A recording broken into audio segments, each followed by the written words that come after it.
Je donne la parole à Madame Geneviève Garrigos du groupe Paris en commun.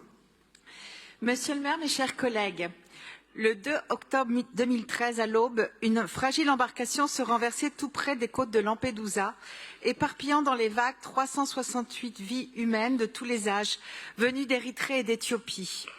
Une immense tragédie, réagit aussitôt le président du Conseil italien, Enrico Letta. J'éprouve honte et horreur. Il est nécessaire de revoir les lois contre l'accueil des migrants. Le rejoignait le président de la République, Giorgio Napolitano.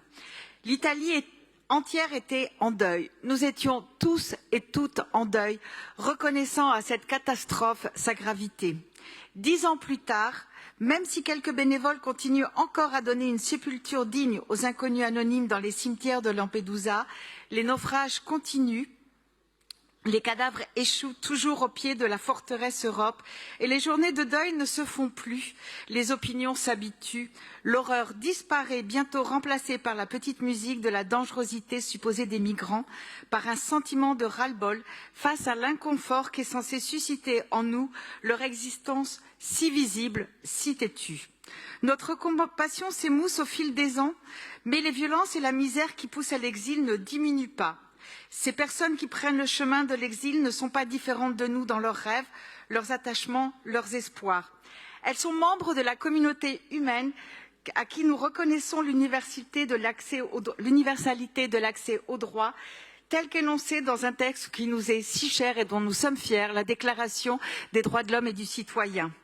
Et bien souvent, ce qu'elle fuit, vous le savez très bien, c'est la violence politique, la violence sexiste ou LGBT-phobe. Car là où les populistes nous présentent les exilés comme autant de fraudeurs venus par confort de cela coulait douce dans notre pays, la vérité est que ces personnes ont massivement connu, avant l'exil ou au cours de l'exil, une violence destructrice. Sur 1720 personnes suivies par le COMED entre 2017 et 2020, 70% avaient vécu la violence, 23 la torture, 27 des violences liées au genre et à l'orientation sexuelle. Il ne me semble pas utile ici de vous rappeler les conditions de détention et voire d'esclavage qu'on peut connaître en Libye et dans d'autres pays.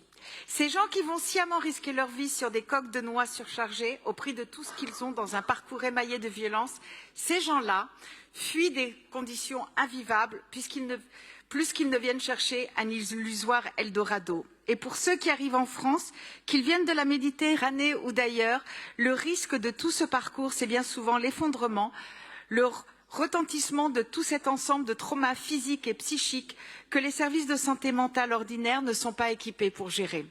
Il nous est proposé ici de continuer notre soutien des services spécialisés qui agissent chacun à leur manière pour permettre à ces personnes de respirer, de trouver une écoute, pour dire cette douleur que notre société ne veut plus entendre. Le centre Primo Levi en particulier est venu en aide à beaucoup d'exilés que j'ai pu accompagner.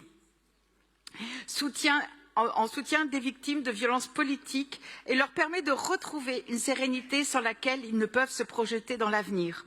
En soutenant ces structures, nous refusons de céder au dogme de la fatalité. Nous affirmons haut et fort notre solidarité avec le parcours de vie de ces exilés et le refus de nous résigner au discours ambiant de xénophobie et de déshumanisation.